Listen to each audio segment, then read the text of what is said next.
Tiada lebih berharga mencari yang terhilang.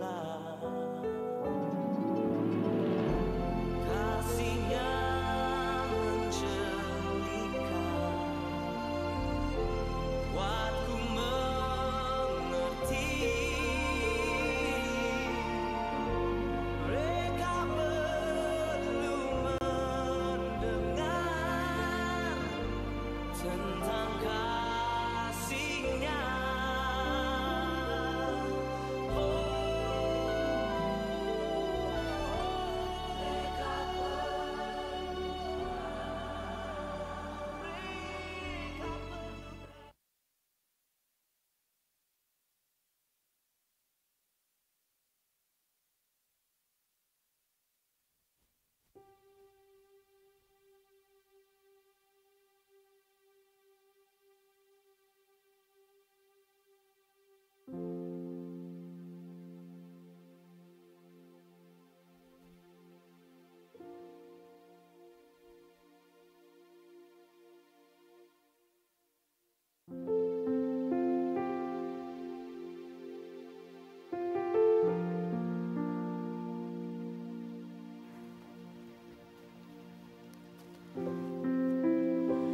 Selamat pagi jemaat yang dikasihi oleh Tuhan, Shalom.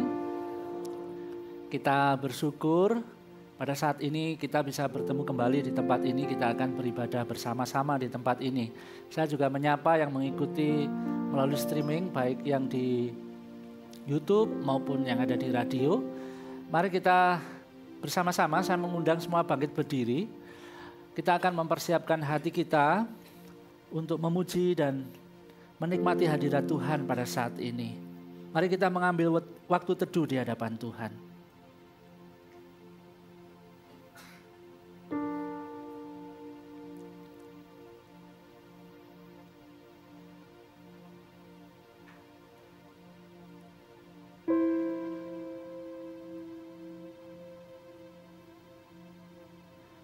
Penyertaan-Mu bagi kami tidak pernah berhenti, Tuhan.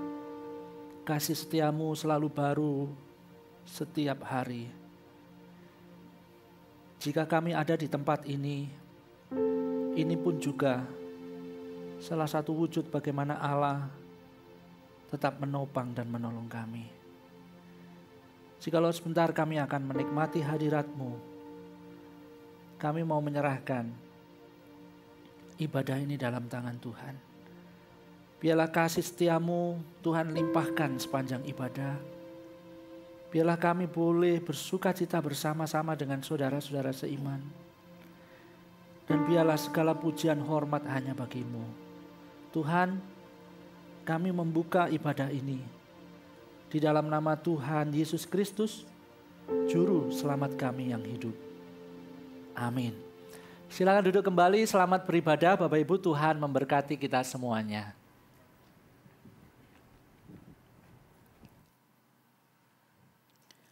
Masuklah, marilah kita sujud menyembah, berlutut di hadapan Tuhan yang menjadikan kita.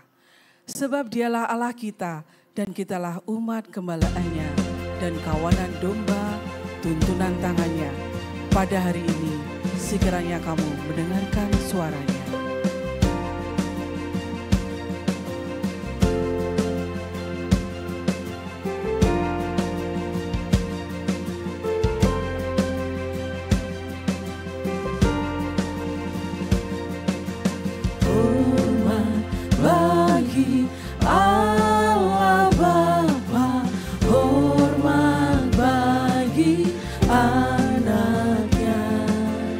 Hormat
hormat bagi Raja mulia, Raja segala raja.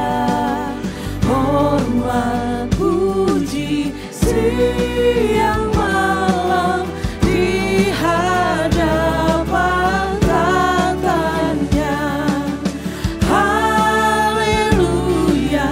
haleluya, di hadapan tatanya. Haleluya, berilah hormat padanya.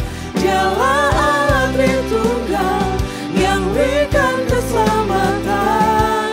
Haleluya, berilah hormat padanya. Raja atas semesta, terpujilah. Haleluya, berilah hormat padanya. Dialah Allah Tritunggal yang berikan keselamatan. Haleluya, berilah hormat padanya. Raja atas semesta, terpujilah. Raja atas semesta, terpujilah. Ketiganya yang esa, termulialah. Sebab itu, kita yang dibenarkan karena iman, kita hidup dalam damai sejahtera dengan Allah oleh karena Tuhan kita Yesus Kristus. Lebih-lebih karena kita sekarang telah dibenarkan oleh darah-Nya, kita pasti akan diselamatkan dari murka Allah. Jemaat diberikan kesempatan untuk mengaku dosa kita secara pribadi kepada Tuhan.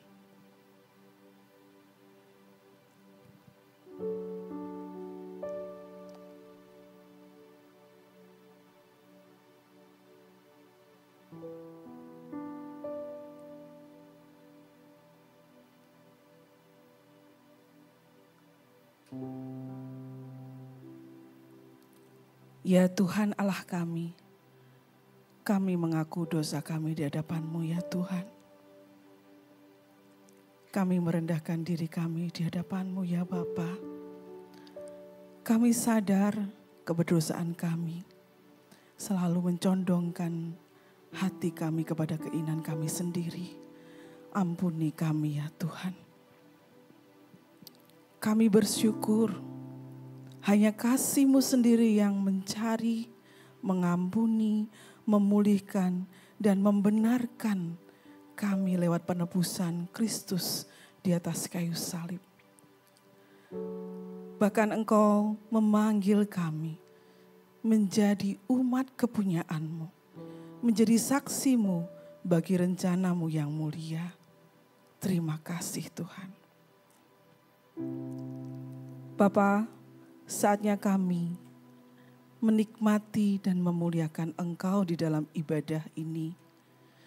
Kiranya Tuhan dimuliakan dan kiranya Tuhan disenangkan. Segala hormat pujian hanya bagi Tuhan. Terima kasih Tuhan. Kami mengucap syukur hanya di dalam nama Tuhan Yesus Kristus. Haleluya. Amin. Berita anugerah. Dan oleh kasih karunia telah dibenarkan dengan cuma-cuma karena penebusan di dalam Kristus Yesus.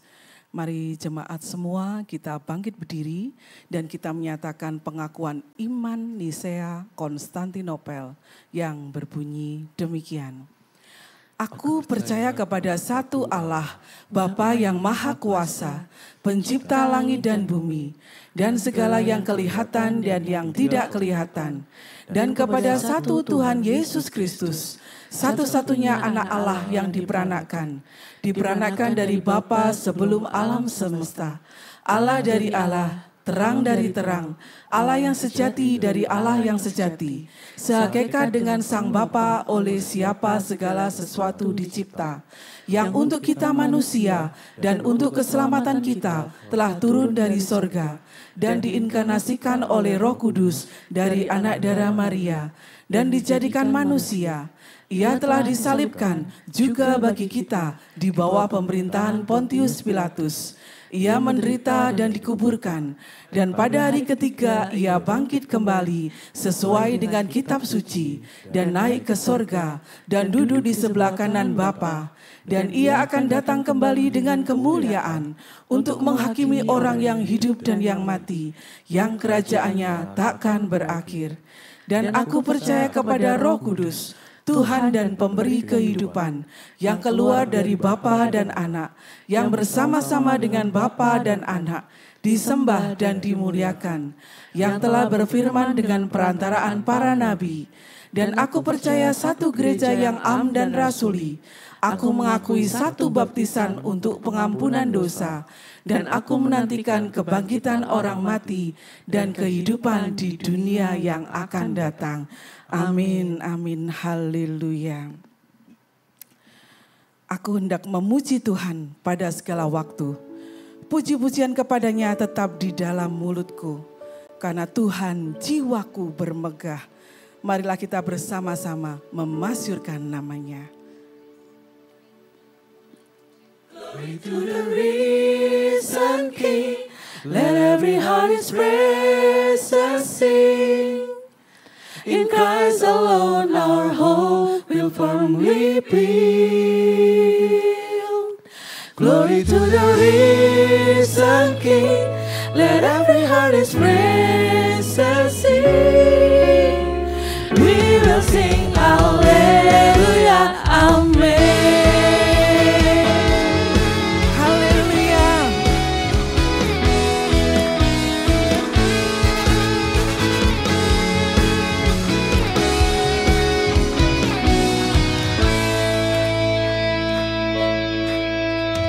Umatnya pujilah, haleluya, amin. Pada Kristus Raja, haleluya, amin. Bersama bernyanyi di depan tahtanya, pasti Ia berkenan, haleluya, amin. Amin, haleluya.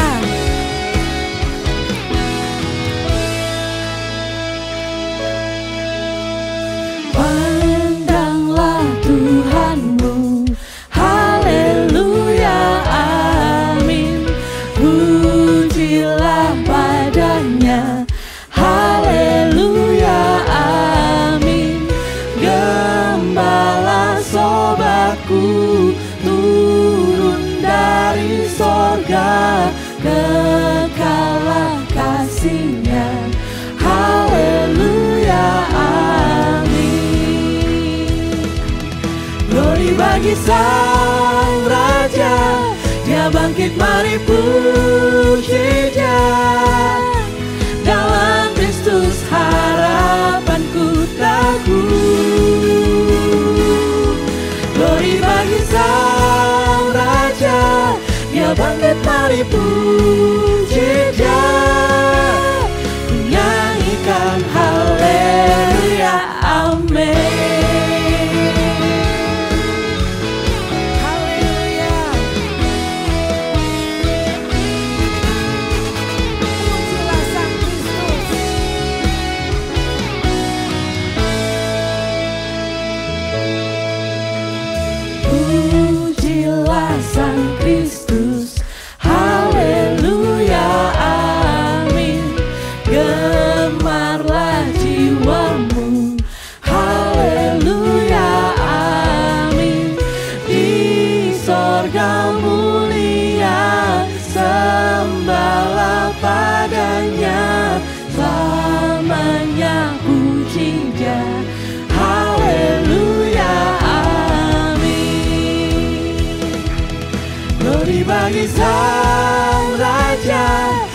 bangkit mari puji Dia. Dalam Kristus harapanku teguh. Glory bagi Sang Raja, Dia bangkit mari puji Dia. Nyanyikan haleluya, amin.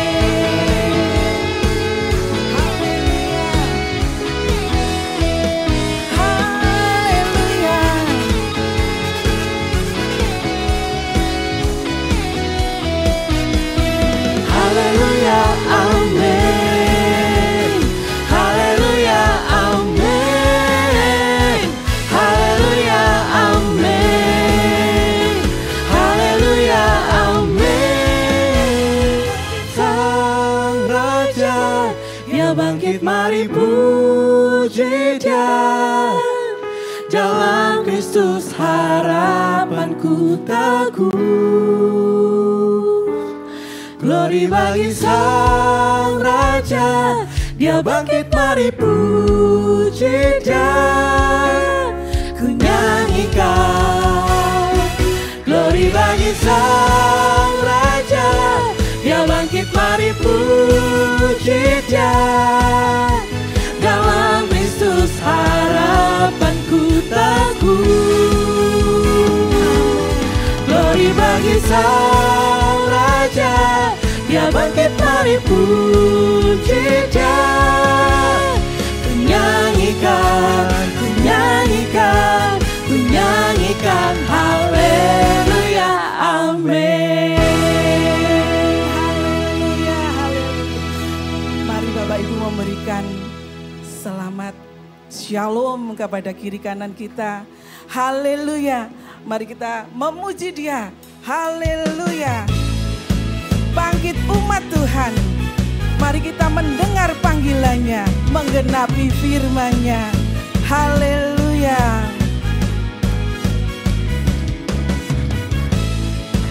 Amin.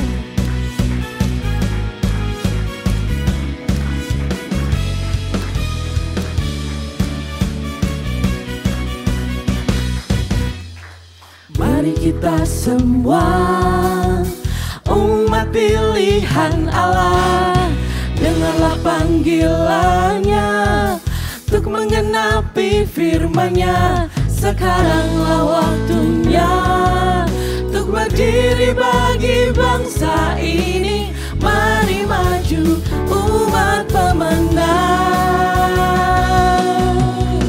Mari kita semua umat pilihan Allah, dengarlah panggilannya untuk menggenapi firman-Nya.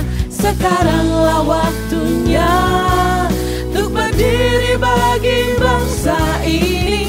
Mari maju umat pemenang. Ku kan bangkit, nyatakan kemuliaan-Nya. Ku kan bangkit, nyatakan kebesaran-Nya. Sampai setiap lutut bertelut, semua lidah mengaku Yesus Kristus Dialah Tuhan, Raja segala raja. Dialah Raja. Haleluya.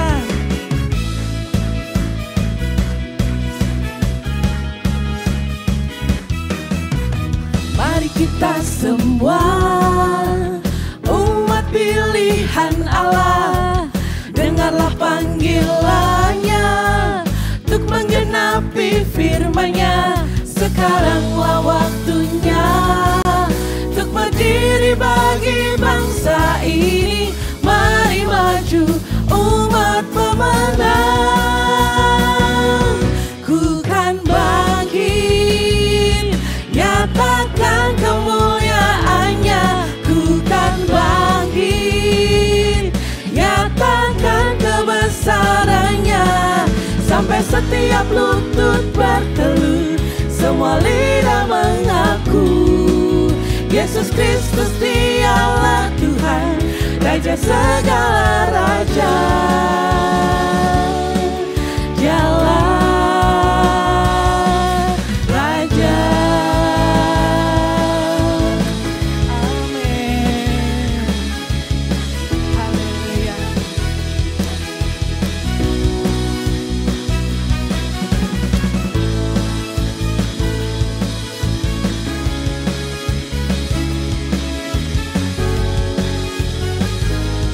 Bukan bangkit, haleluya. Kan bangkit, nyatakan kemuliaannya. Ku kan bangkit, nyatakan kebesarannya. Sampai setiap lutut bertelut, semua lidah mengaku. Yesus Kristus dialah Tuhan, Raja segala raja. Dialah, ku kan bangkit, nyatakan kemuliaannya. Ku kan bangkit, nyatakan kebesarannya. Sampai setiap lutut bertelut, semua lidah mengaku. Yesus Kristus dialah Tuhan, Raja segala raja. Dialah Raja. Dialah Raja. Dialah Raja. Haleluya. Silakan duduk Bapak Ibu. Puji Tuhan. Terpujilah Allah Bapa Tuhan kita Yesus Kristus, Bapa yang penuh belas kasihan dan Allah sumber penghiburan, yang menghibur kita dalam segala penderitaan kita, sehingga kita sanggup menghibur mereka yang berada dalam bermacam-macam penderitaan dengan penghiburan yang kita sendiri telah terima dari Allah. Haleluya. Tiap hari ku temukan mereka yang terhilang, hidup yang tak menentu, arah tujuan. Dalam gawa mereka tersimpan duka, namun Tuhan mendengar tangis mereka. Mereka berluka, mereka berluka. Kasih Yesus yang besar sebagai jawaban. Mereka berluka, mereka berluka.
kita masuk di dalam doa.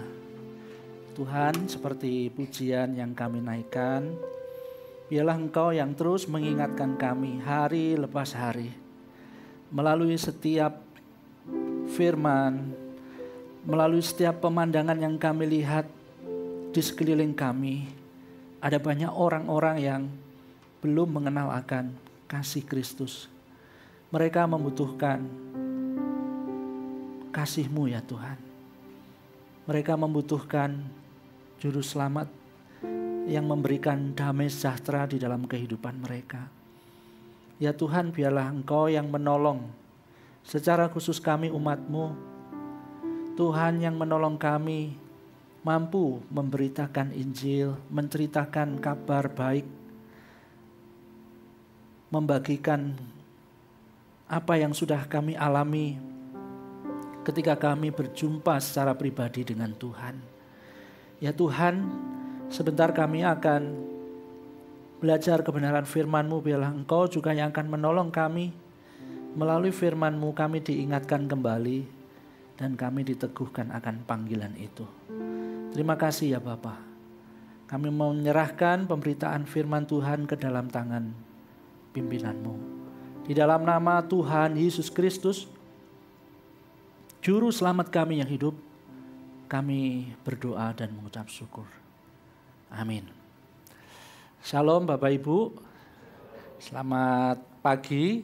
Saya juga menyapa Bapak Ibu yang mengikuti ibadah pada saat ini melalui streaming, baik yang ada di YouTube maupun yang ada di radio. Nah, hari ini tema kita adalah konfirmasi ilahi di dalam penginjilan. Konfirmasi ilahi di dalam penginjilan. Mungkin bagi beberapa orang masih kurang jelas apa itu maksudnya konfirmasi gitu ya. Apa sih konfirmasi itu? Nah, bagi kita yang sudah punya smartphone, punya HP yang banyak aplikasi, mungkin tidak asing lagi dengan kata ini ya. Jadi konfirmasi itu semacam sesuatu yang kita lakukan untuk menetapkan kebenaran, keakuratan, keabsahan begitu. Jadi kayak memverifikasi kurang lebih seperti itu. Jadi kalau mungkin Bapak Ibu masuk di aplikasi tertentu lalu butuh konfirmasi, benar nggak ini nomormu misalkan kayak begitu. Nah itu adalah konfirmasi. Jadi tujuannya untuk apa? Meneguhkan apa yang kita lakukan itu. Nah di dalam pelayanan kita, di dalam kehidupan kita sebagai orang Kristen, Tuhan juga bisa memberikan konfirmasi kepada setiap umatnya Bapak Ibu mengenai apa-apa yang akan kita kerjakan. Misalkan ketika seseorang berdoa mau mengerjakan sesuatu, ya, orang itu berdoa sama Tuhan, Tuhan aku mau melakukan ini. Atau kalau di dalam kehidupan anak-anak muda misalkan, Tuhan aku itu naksir sama dia, tolong dong Tuhan konfirmasi ini jodohku atau bukan, misalkan gitu ya. Nah itu bisa saja Tuhan itu memberikan cara-caranya Tuhan gitu. Entah itu melalui orang-orang di sekitar kita, ya melalui nasihat, itu juga salah satu bentuk konfirmasi. Entah itu juga mungkin sebuah peristiwa yang ajaib, atau juga mungkin dalam bentuk yang lain, misalkan ada hati yang penuh damai sejahtera begitu ya. Jadi ada banyak cara Tuhan di dalam kehidupan kita untuk mengkonfirmasi sebetulnya. Apakah kita boleh melakukan sesuatu atau justru Tuhan memberikan konfirmasi kepada kita, jangan melakukan ini. Nah pada saat ini kita akan belajar dari sebuah peristiwa pada waktu Filipus memberitakan Injil di Samaria, pada waktu Filipus mewartakan tentang Mesias di daerah Samaria, Tuhan memberikan konfirmasi yang sangat jelas, yaitu melalui mukjizat, melalui sesuatu yang bersifat ajaib. Nah, mari kita melihat kisahnya di dalam Kisah Para Rasul pasal 8 ayat 5 sampai dengan yang ke-8 gitu. Nah, saya akan membaca untuk kita ayat 5, Bapak Ibu ayat 6, demikian bergantian ya.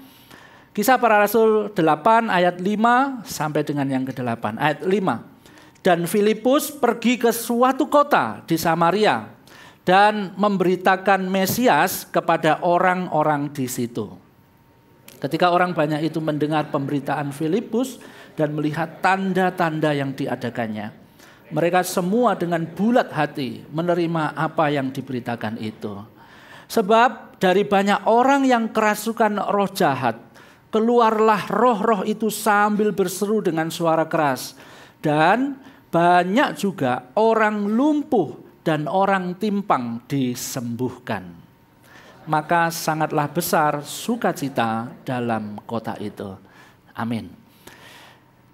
Peristiwa ini tidak terlepas dari ayat-ayat sebelumnya, di mana ini adalah salah satu dampak dari penganiayaan yang mulai terjadi, Bapak Ibu. Kalau Bapak Ibu melihat di dalam ayat 1 sampai dengan yang keempat yang sudah kita bahas minggu yang lalu, penganiayaan mulai terjadi di kota Yerusalem terhadap orang-orang Kristen.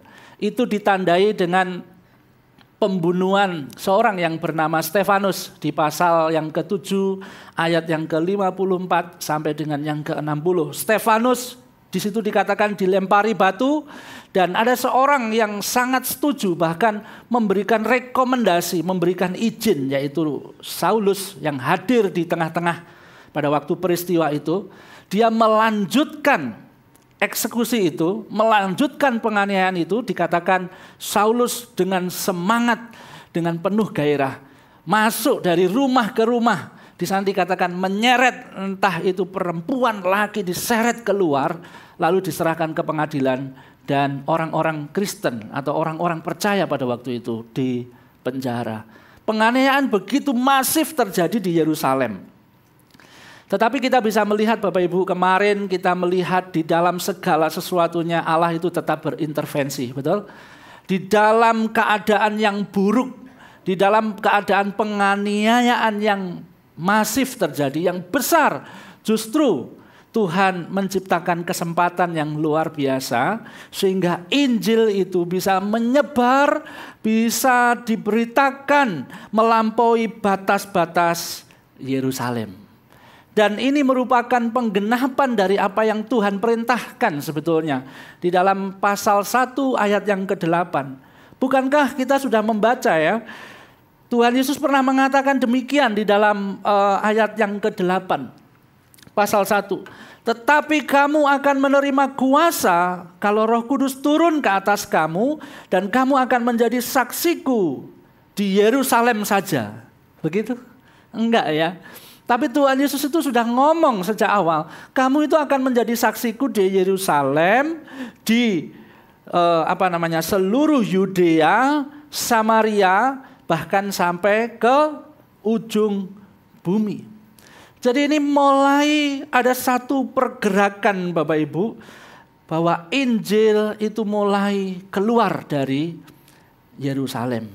Ada sesuatu yang Tuhan kerjakan di dalam bagian ini, yaitu ketika Dia memberikan konfirmasi, yaitu ketika Dia memberikan sebuah tanda peneguhan bahwa ketika Injil itu diberitakan, Tuhan itu menyertai setiap orang-orang yang membawa kabar baik itu. Nah, di dalam bagian ini kita melihat penyertaannya atas pemberita Injil di dalam bentuk yang spesial. Kenapa spesial? Karena memang ada satu mukjizat yang Tuhan izinkan terjadi pada waktu Filipus memberitakan Mesias di Samaria. Ketika Filipus sampai di Samaria, Tuhan memberikan konfirmasi. Tuhan menyertai pelayanan Filipus. Dan penyertaannya atas para pemberita Injil ini diwujudkan di dalam bentuk apa? Perbuatan ajaib. Dan itu membawa pertobatan. Nah, Bapak Ibu yang dikasihi oleh Tuhan, ini merupakan sebuah pergerakan ya, dari Yerusalem di bagian selatan mulai naik ke bagian utara di daerah Samaria. Kalau kita melihat di dalam bagian ini, Filipus itu orang yang sebetulnya bukan bagian dari rasul. Filipus itu adalah jemaat. Memang Filipus mendapat jabatan diaken. Dia orang yang melayani jemaat-jemaat yang lain. Tapi sekali lagi dia bukan seorang rasul. Walau pada waktu itu kita sudah belajar juga, di dalam hal-hal tertentu itu ada eksklusivitas. Misalkan yang menyampaikan firman Allah itu adalah para rasul. Yang berdoa adalah para rasul. Tetapi pada akhirnya kita bisa melihat, terutama di dalam pelayanan pemberitaan firman atau penginjilan lebih tepatnya, sebetulnya tidak ada yang khusus bagi setiap orang-orang Kristen pada waktu itu. Tuhan Yesus menyampaikan, jikalau Roh Kudus nanti turun ke atas kalian. Kalian siapa? Semua orang percaya. Tuhan Yesus tidak berkata, jikalau Roh Kudus turun ke atas rasul-rasul, maka rasul-rasul menjadi saksiku di Yudea, Samaria, dan ujung bumi. Tidak. Tetapi kepada seluruh jemaat. Di dalam arti begini, setiap orang percaya sebetulnya kalau kita melihat di dalam kisah ini nanti. Orang percaya itu dipanggil untuk memberitakan Injil. Tidak ada perkecualian. Di dalam memberitakan kabar baik, di dalam memberitakan Mesias, tidak ada seseorang yang khusus. Oh, itu hamba Tuhan saja. Oh, itu para penginjil saja. Kalau jemaat itu tidak perlu. No, bukan seperti itu. Di dalam penginjilan, setiap orang Kristen itu dipanggil dengan panggilan yang sama untuk memberitakan Injil. Nah, seperti tadi saya katakan, sebetulnya siapa sih Filipus? Filipus itu adalah seorang diaken. Kalau kita melihat di dalam pasal yang ke-6 ayat 5 sampai dengan 6, di sana ada nama Filipus. Kisah ini berawal ketika para rasul pada waktu itu yang melayani, menyampaikan firman, yang berkhotbah, itu mulai kewalahan. Kenapa kewalahan? Karena memang jemaat mula-mula itu bertumbuh dengan cepat dan pesat. Saking banyaknya jemaat, para rasul itu mulai kewalahan. Ini nanti siapa yang melayani ini? Siapa yang melayani kebutuhan mereka sehari-hari? Siapa yang mengatur pelayanan diakonia ini dan itu? Makanya ditunjuklah di dalam bagian ini ada beberapa orang dan ada nama Filipus di sana. Bahkan di sana juga ada nama Stefanus yang sudah dibunuh sebelumnya. Jadi kalau dilihat dari catatan ini, Filipus sama Stefanus, mereka itu sebetulnya saling kenal karena mereka melayani bersama-sama. Mereka bukan para rasul, mereka itu adalah bagian dari jemaat. Tapi yang menarik Bapak Ibu, Filipus yang adalah jemaat biasa, dia memberitakan firman, dia menyampaikan Injil ke banyak orang. Di dalam pasal 21, Filipus itu disebut sebagai sang pemberita Injil. Di dalam ayat yang ke-21 dikatakan demikian, pada keesokan harinya kami berangkat dari situ dan tiba di Kaisarea. Kami masuk ke rumah Filipus, pemberita Injil itu. Yaitu dari ke-7 orang yang dipilih di Yerusalem dan kami tinggal di rumahnya. Ini sesuatu yang menarik Bapak Ibu. Dari jemaat biasa, bukan para rasul, tetapi penulis kisah para rasul ini Lukas memberikan catatan khusus kepada Filipus, sang pemberita Injil itu. Kenapa demikian? Ya karena memang Filipus semasa hidup, walaupun dia lari dari Yerusalem karena ada penyiksaan, bukan berarti dia seorang pengecut. Bukan berarti terus dia mau lari dari masalah, bukan. Tetapi ketika dia lari justru itu menjadi sebuah kesempatan bagi dia untuk memberitakan Injil. Di dalam keadaan yang saya yakin tidak ideal pada waktu itu. Di dalam keadaan yang saya yakin itu tidak mengenakkan bagi jemaat mula-mula yang tersebar kemana-mana melarikan diri. Tapi justru ini dilihat sebagai sebuah kesempatan bagi Filipus untuk memberitakan Mesias secara khusus di daerah Samaria. Di daerah Samaria. Nah, menarik sekali juga ketika di sini dikatakan di daerah Samaria. Lukas tidak mencatat itu di mana. Di kota apa? Kenapa? Karena kalau kita melihat daerah Samaria itu memang cukup luas Bapak Ibu. Cukup luas sekali. Itu sebuah daerah yang cukup luas. Samaria. Tidak dikatakan itu Samaria Utara, Samaria Selatan atau di kota tertentu. Tidak. Tetapi di daerah Samaria begitu saja. Nah kenapa kok tidak disebutkan secara detail? Karena memang bukan itu yang ingin ditonjolkan. Yang ingin disorot adalah bagaimana Allah itu menyertai pelayanan Filipus dengan berbagai perbuatan ajaib. Sebagai apa? Sebagai konfirmasi bahwa memang Allah bekerja di dalam pemberitaan Injil itu. Nah, Bapak Ibu yang dikasihi oleh Tuhan, sebelum kita belajar kenapa kok Allah memberikan konfirmasi dengan peristiwa ajaib di Samaria. Apakah Allah harus selalu memberikan konfirmasi dalam bentuk mukjizat? Kenapa harus ada mukjizat di Samaria? Melalui roh-roh jahat yang keluar, melalui orang-orang yang sakit dan lain sebagainya. Apakah harus seperti itu? Nah, Bapak Ibu yang dikasihi Tuhan, sebelum kita belajar ke situ, mengapa Tuhan mengizinkan itu? Nah, saya perlu mengingatkan bahwa tidak semua penginjilan Bapak Ibu membutuhkan konfirmasi mukjizat. Nah, ini dulu. Ini harus kita ingat dulu. Tidak semua penginjilan membutuhkan konfirmasi mukjizat. Tidak harus ketika kita memberitakan Injil kepada seseorang, lalu kita membutuhkan konfirmasi atau kita minta konfirmasi, Tuhan, aku sedang memberitakan Injil kepada orang ini.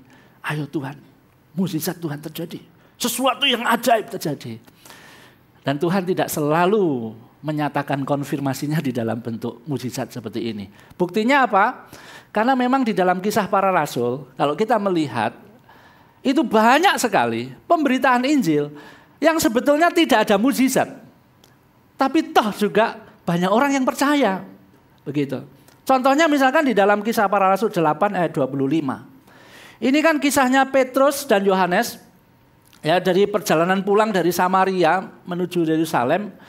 Mereka itu memberitakan Injil di tempat yang sama, di Samaria juga, masih di daerah situ. Tetapi tidak dicatat ada mukjizat dilaksanakan di sana. Tapi yang dicatat adalah justru orang-orang di sana itu percaya loh dengan pemberitaan Petrus dan Yohanes. Enggak ada mukjizat, tapi juga tetap percaya. Di dalam Kisah Para Rasul 8 ayat 25 bunyinya begini. Setelah keduanya bersaksi dan memberitakan firman Tuhan, kembalilah mereka ke Yerusalem. Dan dalam perjalanan itu mereka memberitakan Injil dalam banyak kampung di Samaria. Kampung di Samaria, tempat yang sama. Tetapi tidak ada mukjizat juga. Yang ada apa? Orang-orang itu juga percaya. Lalu misalkan juga kisahnya Lydia. Di dalam Kisah Rasul 16 ayat 14. Di sana dikatakan Lydia itu bertobat itu karena mendengar khotbahnya Paulus. Tidak karena melihat mukjizat. Di sana dikatakan begini, Kisah Rasul 16 ayat 14. Seorang dari perempuan-perempuan itu yang bernama Lydia turut mendengarkan khotbahnya Paulus. Ia seorang penjual kain ungu dari kota Tiatira yang beribadah kepada Allah. Tuhan itu membuka hatinya, membuka Lydia. Sehingga ia memperhatikan apa yang dikatakan oleh Paulus. Dia tidak melihat mukjizat, tetapi dia mendengar khotbah. Toh akhirnya dia juga percaya. Kalau kita membaca di dalam ayat yang ke-15, dikatakan akhirnya seluruh keluarganya Lydia itu dibaptis. Lalu contoh sekali lagi, satu. Misalkan di dalam Kisah Rasul 17 ayat 34. Di sana itu ada banyak orang Athena juga mendengarkan khotbah. Tidak melihat mukjizat. Tidak ada konfirmasi dari Allah, sesuatu peristiwa wow terjadi, tidak. Tetapi hanya mereka mendengar khotbah, mereka juga bisa percaya. Kisah Rasul 17 ayat 34 bunyinya begini. Tetapi beberapa orang laki-laki menggabungkan diri dengan dia atau dengan Paulus dan menjadi percaya. Di antaranya juga ada Dionysius, anggota majelis Areopagus, dan seorang perempuan bernama Damaris, dan juga orang-orang lain bersama-sama dengan mereka percaya. Kalau kita mau melihat contoh-contoh yang lain lagi itu banyak. Ada banyak contoh-contoh di mana Allah itu tidak selalu memberikan konfirmasi dalam bentuk mukjizat. Dan dari deretan contoh itu memberikan pesan yang sama Bapak Ibu. Pesannya apa? Pesannya itu begini. Konfirmasi ilahi itu selalu tersedia. Itu sudah pasti tersedia. Tetapi bentuknya tidak selalu sama. Konfirmasi ilahi itu Tuhan itu pasti ada. Entah itu di dalam bentuk keberanian kita menyampaikan firman, itu juga konfirmasi ilahi. Entah ketika kita ini dipertemukan dengan orang-orang secara khusus di dalam momen khusus, itu saya yakin itu adalah konfirmasi ilahi. Konfirmasi ilahi itu selalu ada di dalam setiap kehidupan kita, terutama di dalam memberitakan Injil. Tetapi sekali lagi bentuknya tidak selalu sama. Ada yang di dalam bentuk keberanian, ada yang di dalam bentuk mungkin juga peristiwa yang spektakuler. Mukjizat, peristiwa ajaib. Tugas utama kita itu hanya satu yang penting, yaitu apa? Memberitakan Injil tentang kerajaan Allah dan tentang nama Yesus Kristus. Itu saja. Tugas kita itu bukan mengadakan tanda-tanda ajaib. Bapak Ibu yang dikasihi oleh Tuhan. Tapi kadang-kadang kekristenan kan berbalik ya. Berapa banyak kita sering mendengar orang Kristen ketika memberitakan Injil selalu berdoa kepada Tuhan, bahkan cenderung kesannya memaksa Tuhan. Tuhan kalau bisa adakan mujizat di tempat ini. Ini kalau nggak ada mujizat Tuhan, nggak ada yang bertobat loh. Bukankah begitu? Kadang-kadang kita melihat kalau sudah ada KKR atau apapun selalu embel-embel disertai mujizat. Kenapa sih? Karena mereka berpikir, saya yakin mereka berpikir dengan adanya ini, orang itu bisa tertarik, orang itu bisa percaya Yesus karena ada mujizat. Belum tentu. Tidak selamanya seperti itu, tidak selamanya. Ada orang-orang yang bertobat hanya melalui peristiwa-peristiwa yang sederhana, Bapak Ibu. Dulu pada waktu saya pelayanan di satu tempat, saya mengelola sebuah radio Kristen. Yang namanya radio Kristen ya, jadi setiap hari itu lagu-lagunya Kristen. Ada khotbah, ada lagu, dan yang paling saya suka itu kalau sudah jam 12 sampai jam 3 siang. Kenapa? Karena itu lagu Kristen berbahasa Jawa, begitu ya, campur sari segala macam itu. Saya paling suka, kenapa? Karena paling banyak yang beratensi, dan ketika saya jalan di kampung begitu, saya tahu itu bukan orang Kristen, tapi nyetel radio itu dan pakai speaker gede-gede begitu. Saya pikir, ya, ini cara Tuhan. Dan saya melihat sendiri, ada banyak orang yang akhirnya mengenal Tuhan Yesus hanya melalui dengar lagu, melalui dengar pujian. Loh, tapi kan nggak ada mujizat. Loh, tapi itu dia mendengar pujian yang hanya sesuatu yang sederhana, bisa loh mengenal Tuhan. Jadi Bapak Ibu yang dikasihi Tuhan, konfirmasi selalu tersedia, tetapi bentuknya bisa berbeda-beda. Ya, kita harus mengimani ini dulu. Jangan sampai kita memaksakan. Pokoknya kalau pemberitaan Injil harus ada konfirmasi yang sifatnya spektakuler, ajaib, mujizat. No, belum tentu. Nah, sekarang kita akan membahas, loh kenapa kok di Samaria Tuhan izinkan terjadi peristiwa yang spektakuler, ajaib. Nah, ada beberapa hal Bapak Ibu yang perlu kita perhatikan. Kenapa kok Filipus disertai Tuhan sedemikian rupa? Nah, yang pertama adalah ini berkaitan dengan peneguhan atas berita tentang Mesias. Mesias. Di dalam ayat yang kelima, di sana dikatakan Filipus pergi ke satu kota, tidak disebutkan di mana, tapi itu di daerah Samaria dan memberitakan Mesias kepada orang-orang di situ atau orang-orang di Samaria. Nah, kalau kita melihat Samaria itu adalah daerah yang berbeda dari pemukiman di Yerusalem dan sekitarnya. Samaria cukup jauh dan ini adalah orang-orang yang dianggap rodo aneh sama orang-orang Yahudi. Mereka itu tidak akur ya antara Yahudi, orang-orang Yahudi dan orang-orang Samaria itu kayak musuhan begitu. Karena ini ada kisah yang panjang di dalam Perjanjian Lama, tapi intinya adalah mereka itu memiliki konsep masing-masing tentang Mesias. Nah, kalau di Samaria itu memiliki konsep Mesias itu yang dikaitkan dengan Taheb. Nah, Taheb sendiri itu didasarkan dari kitab Musa atau di dalam Ulangan 18 ayat 15 sampai 22. Orang-orang Samaria, pengharapan mereka terhadap Mesias itu sedikit berbeda dengan pengharapannya orang-orang Yahudi. Orang-orang Samaria itu mengharapkan Mesias, yaitu adalah seorang yang nanti seperti Musa, ya. Jadi pengharapan mereka terhadap Mesias itu adalah nanti suatu saat Tuhan itu mengirimkan seseorang itu yang seperti Musa, yang yang menyampaikan firman, tapi juga sekaligus bisa melakukan mukjizat, bisa melakukan hal-hal yang spektakuler. Itu harapan mereka. Kalau di dalam Ulangan 18 sampai ayat 15 sampai dengan yang ke-22. Taheb itu artinya orang yang memulihkan atau pengembali. Ini menjadi seorang nabi bagi mereka yang akan hadir, yang Tuhan kirim. Nah, Filipus itu melayani orang-orang yang memiliki pengharapan seperti ini. Filipus melayani orang-orang yang sudah begitu kuat kental di dalam pikirannya, nanti Tuhan akan kirim seorang Taheb di tengah-tengah kami, begitu. Nah, ketika Filipus berhadapan dengan orang-orang seperti ini, maka ini menjadi sebuah tantangan tersendiri. Filipus pada waktu menyampaikan Mesias, saya yakin Filipus juga menerangkan apa yang pernah dilakukan oleh Mesias. Filipus ketika memberitakan tentang Yesus Kristus, saya yakin Filipus juga menceritakan semua hal apa yang dilakukan Tuhan Yesus selama dia hidup di dunia. Ketika Tuhan Yesus menyampaikan firman, ketika Tuhan Yesus juga melakukan banyak mukjizat, semuanya ada di dalam diri Tuhan Yesus. Dan itulah yang disampaikan oleh Filipus kepada orang-orang Samaria.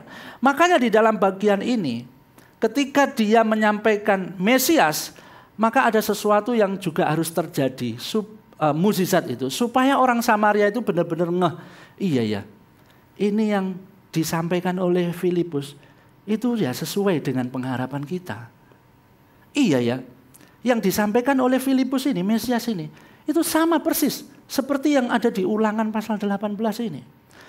Kalau kita melihat di dalam berita yang disampaikan oleh Filipus tentang Mesias, saya yakin kita akan menemukan kriteria Taheb yang ada di dalam Ulangan 18. Semuanya ada di dalam diri Tuhan Yesus. Dan memang ini adalah sebuah penggenapan yang Tuhan kerjakan sebetulnya bagi orang-orang Samaria pada waktu itu. Cuman mereka itu kan tertutup. Mereka itu kan tidak mau menerima.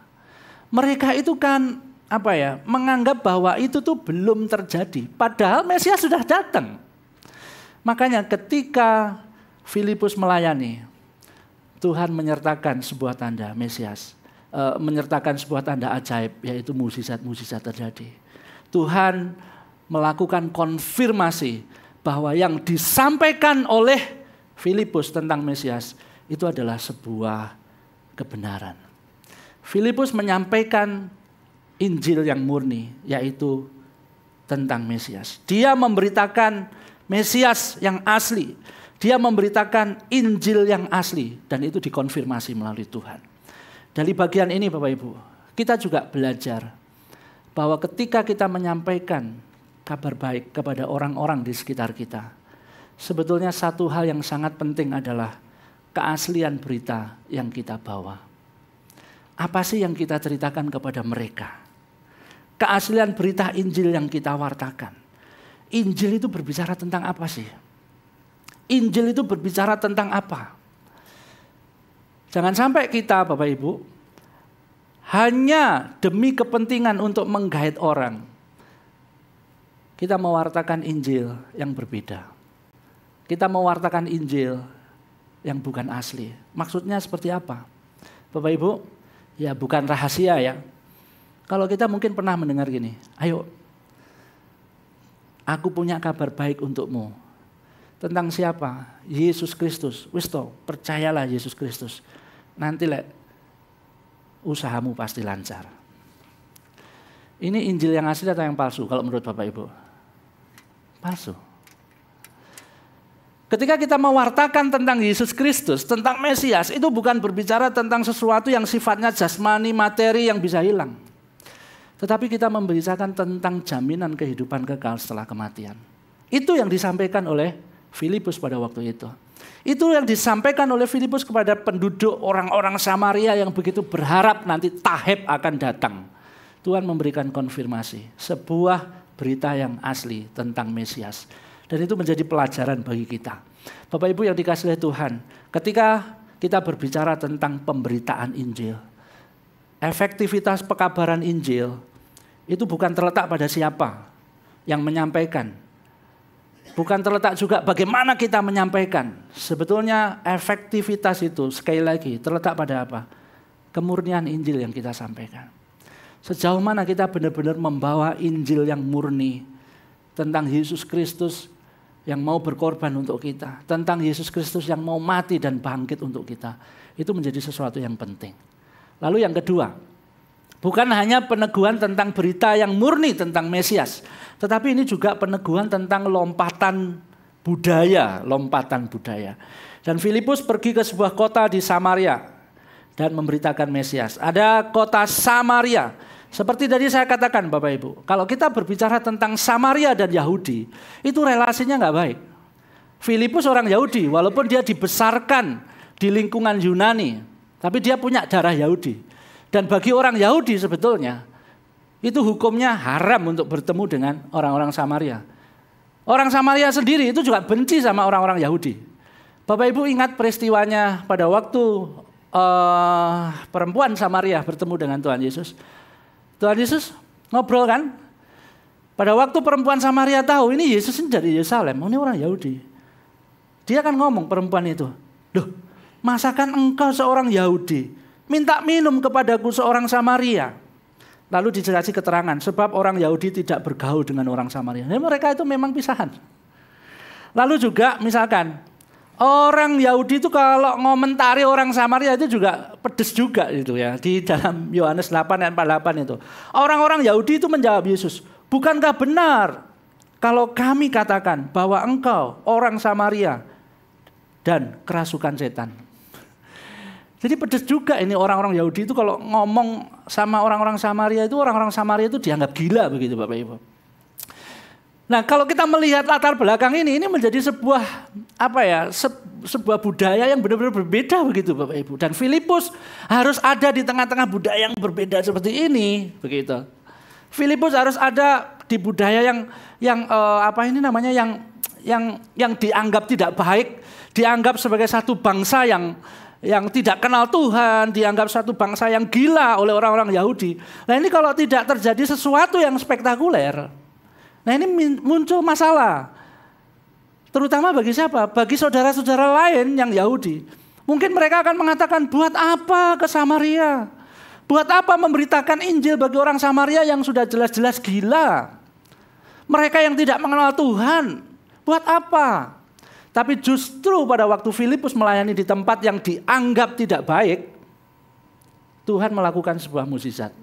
Ini ingin mengkonfirmasi bahwa Injil itu juga berlaku untuk orang-orang yang dianggap jelek ini, orang-orang yang dianggap hina ini. Sekali lagi Bapak Ibu, kalau enggak ini menimbulkan masalah dan itu pernah terjadi Bapak Ibu. Pernah terjadi di dalam kisahnya Cornelius. Nah ini kisah Rasul 11 ayat 7 sampai dengan yang ke-18. Jadi ini ceritanya itu kelompok Yahudi, ya kelompok Yahudi itu melihat bahwa Petrus itu datang ke rumah seorang bernama di situ dikatakan siapa ini namanya Cornelius. Nah, lalu pada waktu mereka datang masuk terus melihat mereka itu menghakimi Petrus. Loh, kenapa kamu kok pergi ke rumah orang itu? Itu nggak baik. Mereka itu kelompok yang mengharamkan begitu. Kalau kita bersentuhan itu kita itu bisa najis begitu, kurang lebih seperti itu. Nah, di tengah-tengah situasi seperti itu Petrus kan mendapatkan penglihatan dari Tuhan. Tuhan memberikan hikmat kan. Ada makanan ini, wah ada najis, haram, semua binatang berkaki 4 boleh dimakan gitu kan.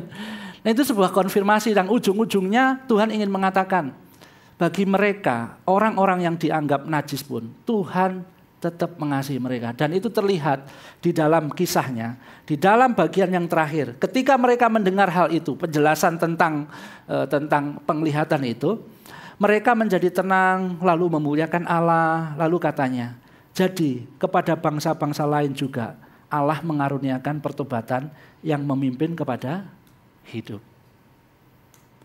Jadi seolah-olah konfirmasi yang dilakukan oleh Tuhan itu ingin menunjukkan. Pertama, tidak ada satu bangsa yang terkecuali yang bisa menerima Injil. Semuanya berhak dan semuanya Tuhan kasihi. Lalu yang kedua, secara khusus dalam konteks ini, supaya orang-orang Yahudi itu benar-benar tercelikkan. Mereka itu bukan kelompok yang eksklusif. Wah, keselamatan hanya untuk mereka. Enggak. Keselamatan itu juga untuk seluruh bangsa. Makanya mukjizat itu dilakukan. Ini konfirmasi yang kedua. Lalu konfirmasi yang ketiga, ini berkaitan dengan situasi khusus memang. Situasi khususnya apa? Yaitu karena di Samaria, kalau Bapak Ibu melihat di dalam kisah selanjutnya, Bapak Ibu akan menemukan seseorang yang bernama Simon. Di sana dikatakan Simon seorang penyihir yang sangat terkenal di daerah Samaria. Simon ini bukan murid Yesus, tapi seorang penyihir yang terkenal yang memiliki banyak pengikut, yang berpengaruh terhadap orang-orang yang ada di Samaria pada waktu itu. Mereka semuanya berduyun-duyun datang kepada Simon. Mereka itu mengharapkan sesuatu, entah itu perlindungan, entah itu kesembuhan dan lain sebagainya. Mereka mengharapkan hal-hal yang spektakuler dari Simon si penyihir ini.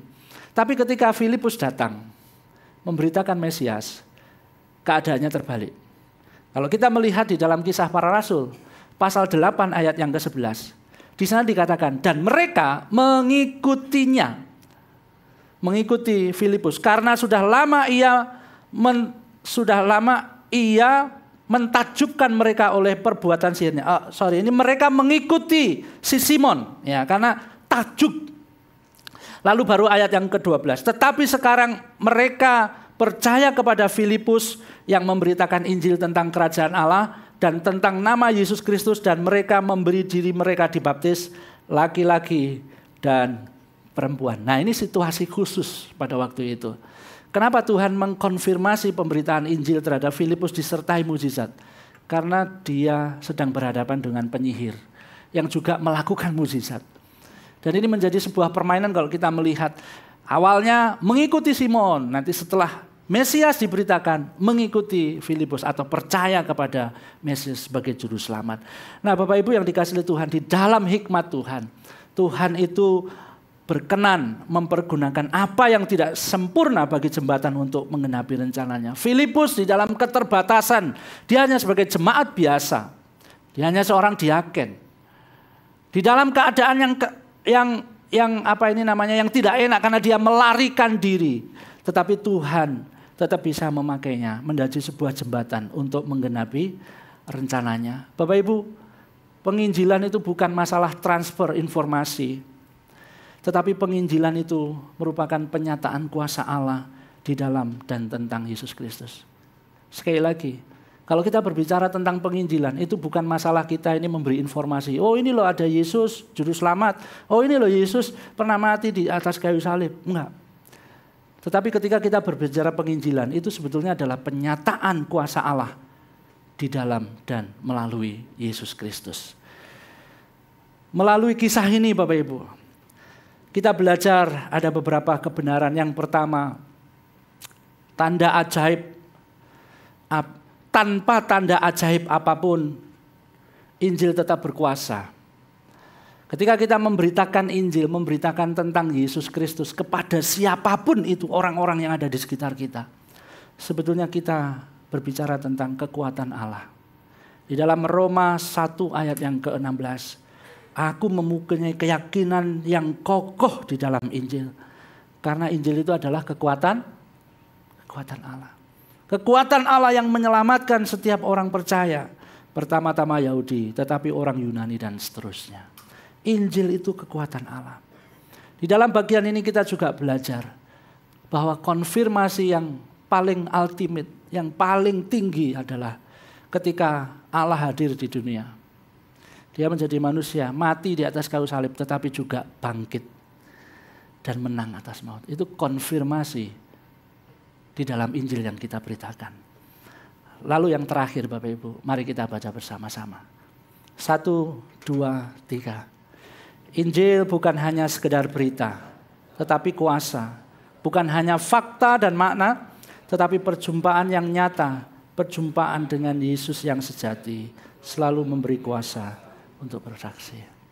Injil bukan hanya berita. Ketika kita berjumpa dengan Tuhan Yesus, ketika kita merasakan bahwa Tuhan mengubahkan hidup kita, ketika kita menyadari bahwa kita ini orang berdosa, tapi Tuhan rengkuh sedemikian rupa, itulah perjumpaan pribadi dengan Tuhan Yesus. Ketika kita menyadari bahwa Yesus sudah mau berkorban untuk kita.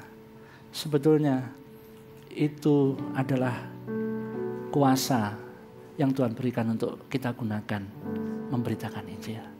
Biarlah kita yang sudah menerima Injil Yesus Kristus, kita pun juga mau memberitakan Injil bagi setiap orang. Mari kita berdoa.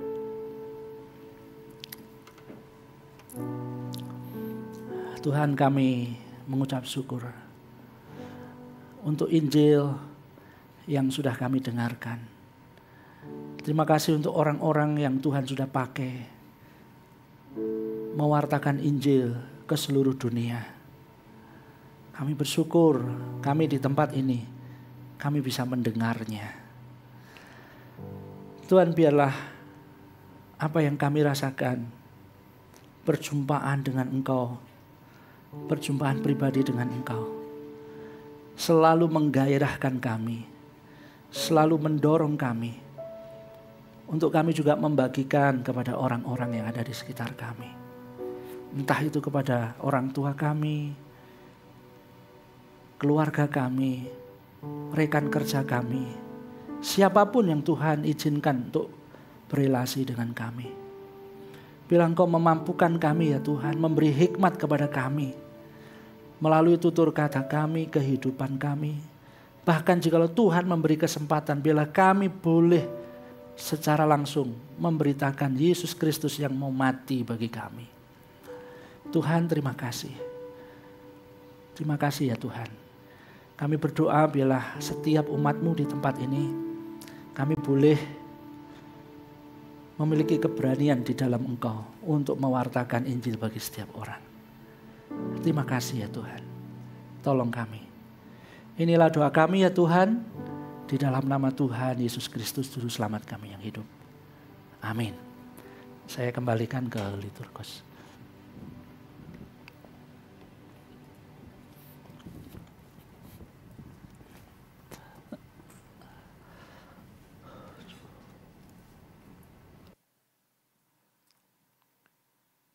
Puji Tuhan, saatnya kita akan memberikan persembahan bagi Tuhan. Dan segala sesuatu yang kamu lakukan dengan perkataan atau perbuatan, lakukanlah semuanya itu dalam nama Tuhan Yesus, sambil mengucap syukur oleh Dia kepada Allah Bapa kita. Bapak Ibu, dipersilahkan untuk memberikan persembahan secara tunai maupun non tunai. Secara tunai, Bapak Ibu bisa menggunakan amplop yang telah diberikan tadi dan kemudian dimasukkan ke dalam kotak persembahan di depan. Dan secara non tunai, Bapak Ibu bisa melakukannya lewat kiris yang ada di belakang ataupun di belakangnya amplop. Sambil kita mempersiapkan persembahan, mari kita mendengarkan warta gereja minggu ini. Siapa bilang jadi single itu kesepian dan menyedihkan? Aku single kok, tapi aku gak kesepian. Aku gak perlu ngabarin, gak perlu izin, gak ada yang larang-larang, punya banyak waktu berulang. Single itu happy kok, I'm single and I'm very happy. Kasian ya dia, bilangnya single happy. Beneran happy gak ya? Kalau teman-teman gimana? Beneran happy selama single? Sudah memakai masa single dengan baik belum? Catat tanggalnya ya, 17 Agustus 2024, hari Sabtu jam 3:30 sore.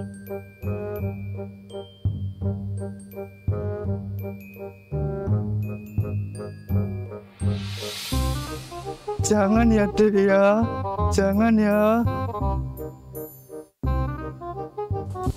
Halo semuanya, sudah lihat belum promosi seminar The Freedom of Singleness? Nah, saya mau kasih nih spoiler tipis-tipis buat teman-teman. Saya rangkum dalam beberapa kalimat sebagai berikut. Tuhan yang membangun pernikahan, Tuhan yang sama memanggil orang untuk tidak menikah. Tuhan yang berjalan dalam pergumulan para pasangan kekasih, Tuhan yang sama yang berjalan dalam pergumulan mereka yang hidup sendiri. Tuhan yang memberkati pasangan supaya melalui keluarga mereka jadi berkat bagi banyak orang. Tuhan yang sama yang memberkati para single supaya singleness-nya jadi alat kemuliaan Tuhan. Nah, untuk mengetahui lebih lengkap, yuk join dalam seminar The Freedom of Singleness hari Sabtu besok, 17 Agustus 2024. Undangan ini juga terbuka buat teman-teman yang sudah punya pasangan, yang sudah punya pacar, tunangan, bahkan udah menikah. Tujuannya adalah supaya kita punya konsep tentang singleness yang tepat dan benar, sehingga kita nggak jadi orang yang julid, kita nggak membangun atmosfer yang nggak nyaman dengan mereka yang masih single, tapi justru kita dengan pasangan kita, dengan keluarga kita, bisa jadi berkat, menolong mereka bertumbuh semakin menjadi alat kemuliaan Tuhan. Ingat baik-baik, single bukan berarti alone, apalagi lonely. See you there. Shalom, welcome to Reform Exodus Community. This is our church, this is our home. Kami ucapkan selamat datang bagi Anda yang baru bergabung hari ini. Jika Anda ingin lebih mengenal Rex, silahkan dapat menghubungi nomor berikut ini. Hai, salam sehat untuk kita semua.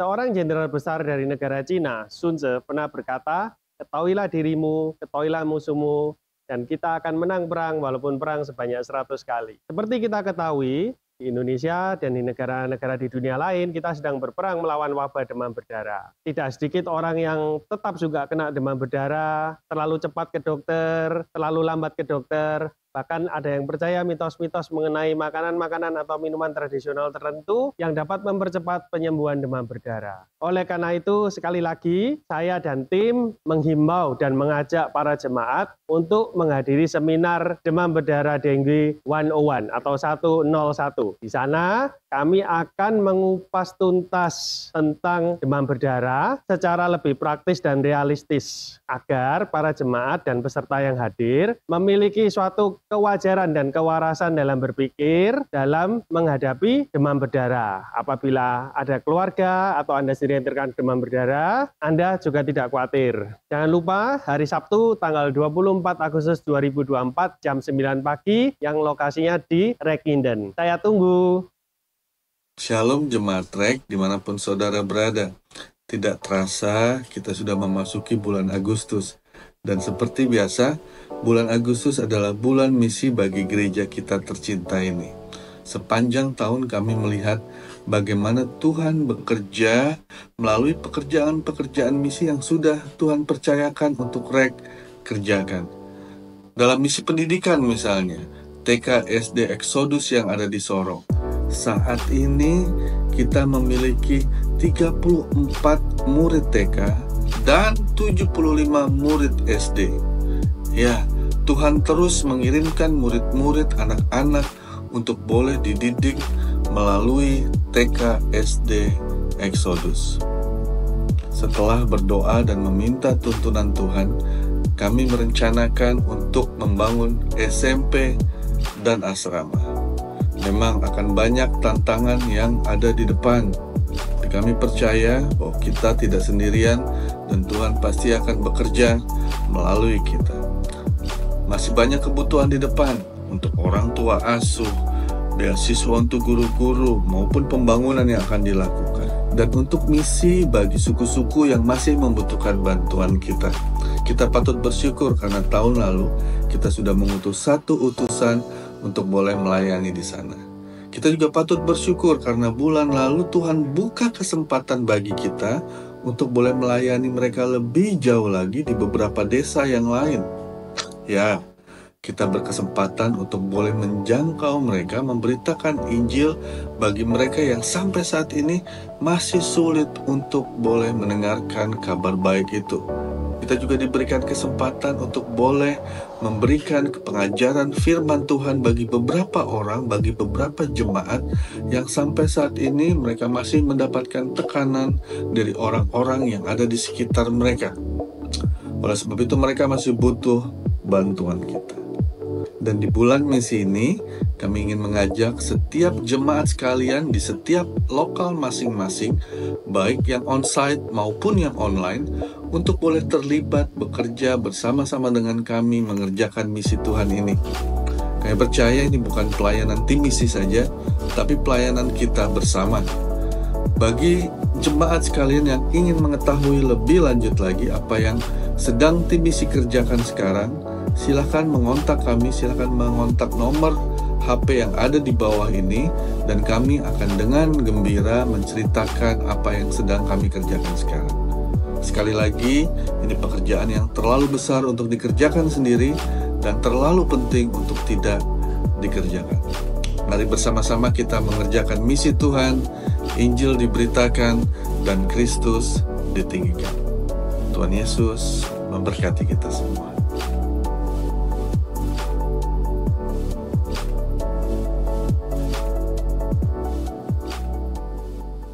Demikianlah informasi untuk minggu ini. Tetap semangat, God bless you, see you next week.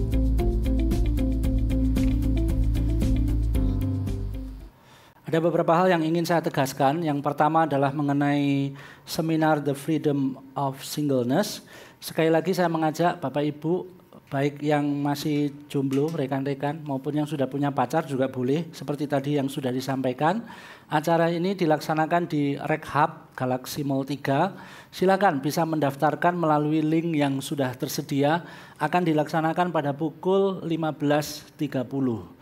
Jadi silakan, saya mendorong kita semua boleh mengikuti acara ini dan mendapatkan pemahaman yang benar tentang singleness.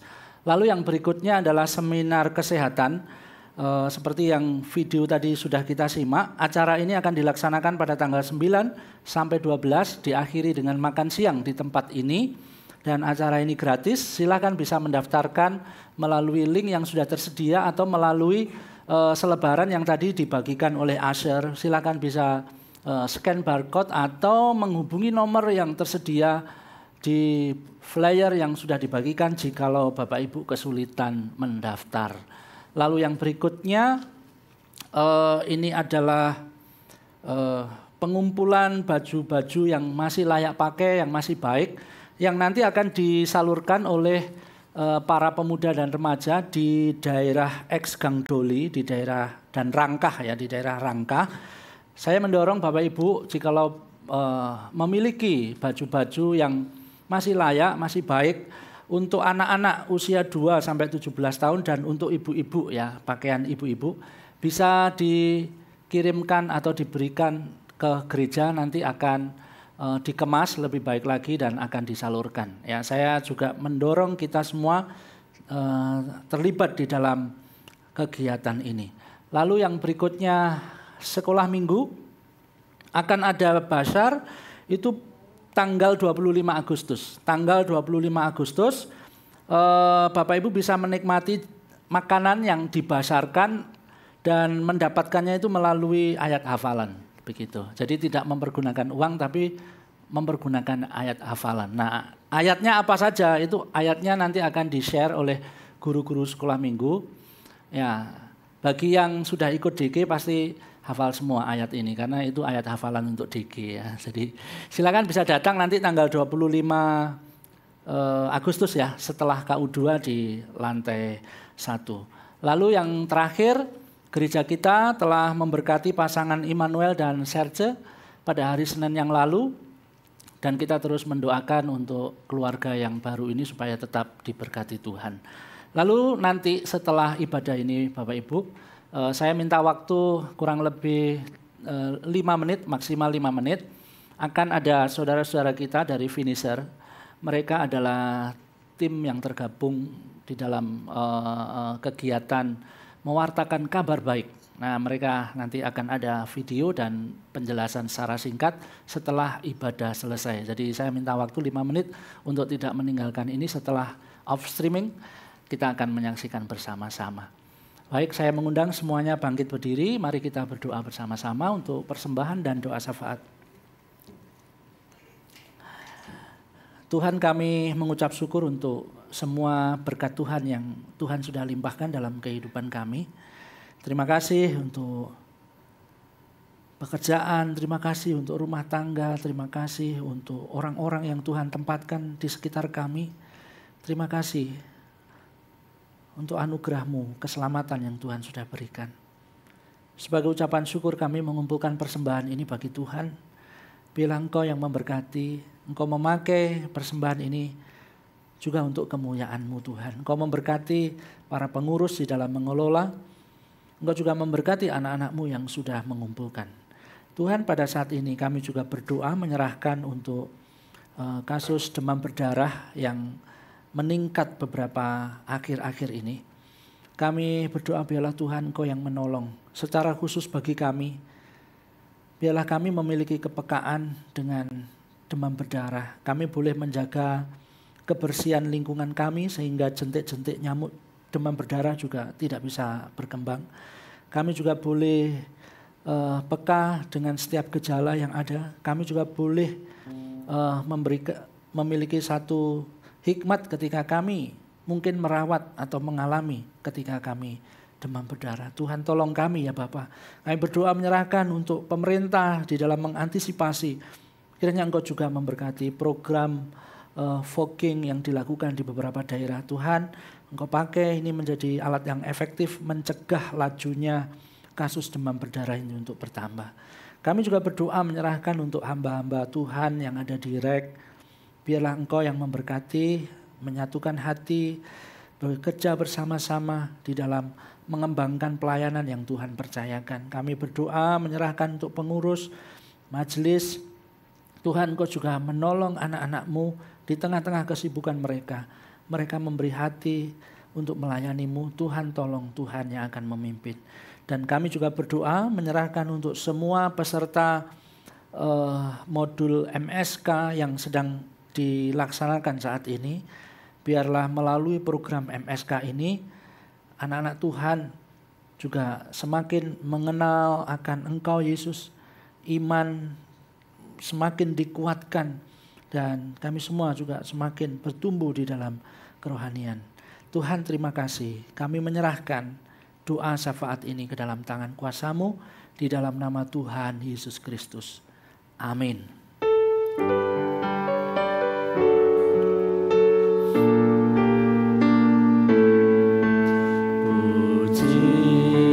Allah Bapa Putra, puji Allah Roh Kudus, ketiganya yang esa, pohon selamat, sumber berkat.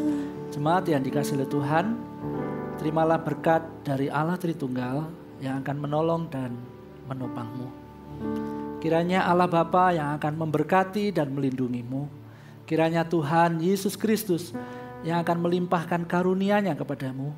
Kiranya Allah Roh Kudus juga senantiasa hadir di dalam hidupmu, yang akan menolong dan memimpinmu, memberikan hikmat hari lepas hari.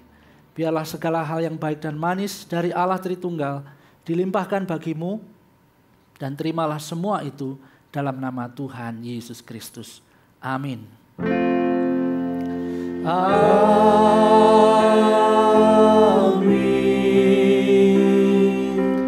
Amin.